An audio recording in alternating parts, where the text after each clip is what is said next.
ต้นไม้แบบนี้ไม่ใช่ต้นไม้ธรรมดาเป็นต้นไม้วิเศษเป็นต้นไม้เศรษฐกิจของชาวจังหวัดระยองสวัสดีพี่น้องไทยพี่น้องลาวเบิร์ดสุภูสุคนวันนี้กับผมมาพบกับ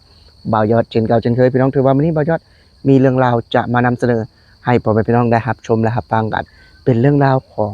ต้นไม้พี่น้องนั่นก็คือต้นมังคุดพี่น้องหลายคนก็บ่เคยเห็นเนาะคนลาวเพิ่นบ่เคยเห็นพี่น้องเลย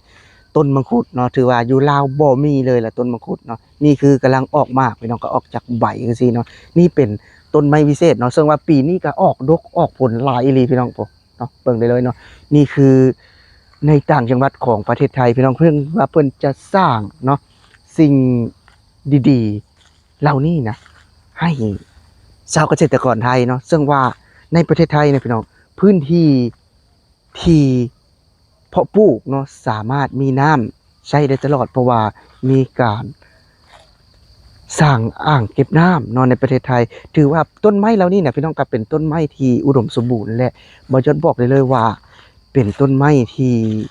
สร้างมูลค่าเนาะถึงจะบ่แม่นต้นไม้ที่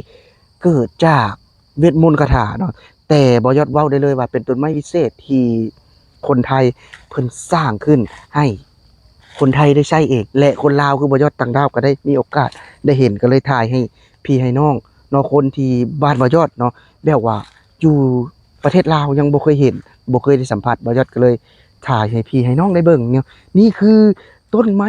วิเศษที่เกิดจากฝีมือคนไทยไอเดียของคนไทยพี่น้องสุดยอดบ่พี่น้องและสิ่งที่สำคัญเนาะคือประเทศไทยพี่น้องเพิ่นจะบ่แม่นว่ามาฮดอย่างเดียวได้พี่น้องบ่แม่นเอามือฮดเนาะเพิ่นก็จะแต่ละต้นพี่น้องก็จะมีเนาะพี่น้องจะมีหัวใจน้ำอยู่แล้วพี่น้องเวลาเขาเปิดมันก็จะหมุนน้ำขึ้นเนาะนี่คือความทันสมัยและความสะดวกสบายแบบว่าคนที่มาทำสวนบ่แม่นที่จะเอาขู่เราหดน้ำในพี่น้องได้มันก็จะมีหัวแต่ละหัวเนาะถือว่าก็สามารถแบบว่าสะดวกสบายนี่คือประเทศไทยพี่น้องถือว่าปีนี้ออกดกออกหลายเลยพี่น้องเนาะเต็มต้นเลยพี่น้องเต็มต้นเลยอันนี้บ่ยอดจะ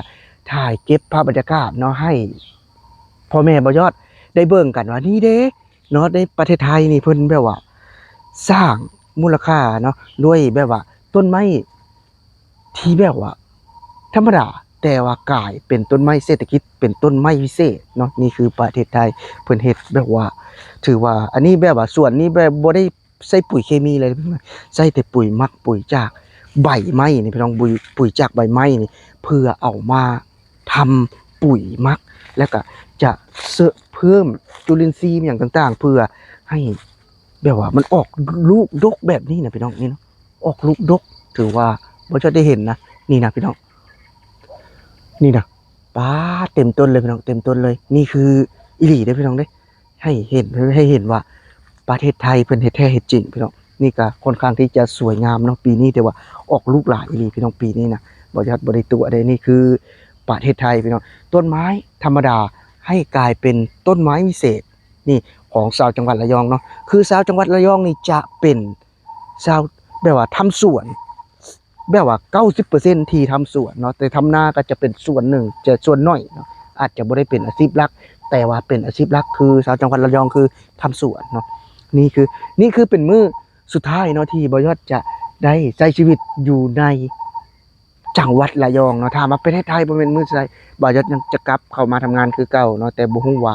จะมีโอกาสได้มาจังหวัดระยองหรือบ่เนาะเพราะว่าบ่ยอดก็จะกลับบ้านเนาะเพราะว่าติดที่ปัญหาบ่ยอดคือทำแบบว่าเลี้ยงไก่เนาะอาจจะเรื่องเศรษฐกิจอย่างต่างๆเนาะแบบว่าบ่ยอดเลี้ยงก็ขาดทุนว่าซั่นซะบ่ยอดจะเว้าตรงนี้เลยคือบ่ยอดจะได้เดินทางกลับบ้านเนาะเพื่อเสาะหางานใหม่นั่นเองแต่ว่าเบื้องต้นเนาะก็บ่ฮู้แน่ชัดว่าบ่ยอดจะได้กลับมาอีกหรือบ่แต่ว่าถ้าว่าในความคิดบ่ยอดคือจะหางานใหม่เพื่อเพราะว่าบ่ยอดเองก็บ่สามารถที่จะ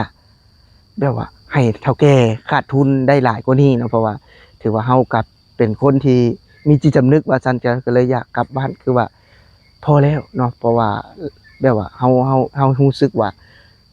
พอกับการที่จะเฮ็ดให้ผู้อื่นเดือดร้อนนะพี่น้องบ่ยอดก็เลยจะกลับเนาะนี่คือเหตุผลที่บ่ยอดจะกลับนี่คือพี่น้องกลับมาเรื่องมังคุดอีกเนาะนี่คือสิ่งที่คนไทยเฮ็ดพี่น้องนี่นะเนาะก็จะเป็นรูปแบบนี้เลยบ่ยอดเคยแต่กินในปัจจุบันบ่ยอดเนาะเคยแต่ได้กิน แต่บ่เคยได้มาถ่ายมาสัมผัสแบบนี้พี่น้องถ้าหากบ่ได้มาประเทศไทยก็จะบ่ได้นำเสนอสิ่งดีๆเหล่านี้นะให้พี่น้องได้ชมได้ฟังกันถือว่าอยู่นี่ก็หลายไร่อยู่เนาะที่ได้ปลูกเฉพาะมังคุดเนาะแล้วก็ถามว่าปลูกมังคุดอย่างเดียวบ่พี่น้องมีเป็นส่วนผสมเนาะก็จะปลูกหลายอย่างเนาะก็บ่ว่าจะเป็นลองกองทุเรียนเนาะหลายๆสายพันธุ์ที่เพิ่นปลูกว่าซั่นแต่ต้นไม้เนาะนี่คือประเทศไทยบ่ยอดเว้าได้เลยเด้พี่น้องว่าเป็นสิ่งที่ได้เห็นได้สัมผัสนะเป็นสิ่งที่ดีๆที่ตอบโจทย์ให้หลายๆคนแบบว่ามาอาศัยอยู่ในประเทศไทยแล้วชื่นชมเนาะแบบว่ามักแบบว่าอยู่สบายนะพี่น้องอยู่กับบ้านแบบกับธรรมชาติแบบนี้เลยเนาะแต่ว่ารายได้นี่เพิ่นดีมากเลยพี่น้องเลยเพิ่นดีมากเนาะตัวที่ออกมากก็มีตัวที่ใหญ่ก็มีเนาะแล้วแต่รุ่นๆไปนี่คือสิ่งที่มหัศจรรย์พี่น้องสิ่งที่มหัศจรรย์สำหรับแรงงานลาวคือบ่ยอดเนาะที่ได้มาเห็นบ่ยอดถ้าว่าบ่ยอดอยากเอากลับไปใช้อยู่ในบ้านบ่ยอดบ่ยอดอยากกลับเอาถ้าหากว่ายอดมีทุนหรือว่ามีเงินอยู่สักก้อนใหญ่ๆหนึ่งเนาะก็สามารถลงทุนได้สามารถสร้างสิ่งเหล่านี้ได้เนาะเพื่อตอบโจทย์เพื่อแบบว่าเฮ็ดให้เห็นว่าประเทศไทยนี่เพิ่นเฮ็ดได้เนาะ เฮ็ดได้แล้วก็เฮ็ดแท้เฮ็ดจริงนี่คือเป็นอีกอย่างหนึ่งที่แบบว่าบ่ได้เป็นเรื่องแปลกสำหรับคนไทยแต่ว่าแปลกสำหรับคนต่างดาวต่างชาติคือบ่ยอดนี่เนาะป๊าดพี่น้องเบิ่งพี่น้องเบิ่งเนาะเนาะพี่น้องเนาะเนี่ยเคยแต่กินเนาะบ่ได้เคยเห็นพ่อแม่บ่ยอดก็บ่เคยเห็นนะบ่ยอดจะนำวิดีโอเนาะลงให้พี่น้องได้เบิ่งกันพี่น้องทางฝั่งลาวเนาะบ่เคยเห็นต้นไม้แบบนี้นะพี่น้องต้นไม้ที่เป็นต้นไม้ ธรรมดาแต่คนไทยทำให้กลายเป็นต้นไม้วิเศษเนาะพี่น้องเนาะถือว่านี่คือเป็นซิกเนเจอร์ของคนไทยเลยพี่น้องของคนไทยเลยเนาะซึ่งว่าบ่แม่นเรื่องแปลกแล้วก็เป็นเรื่องธรรมดาเนาะของชาวระยองที่สามารถเอา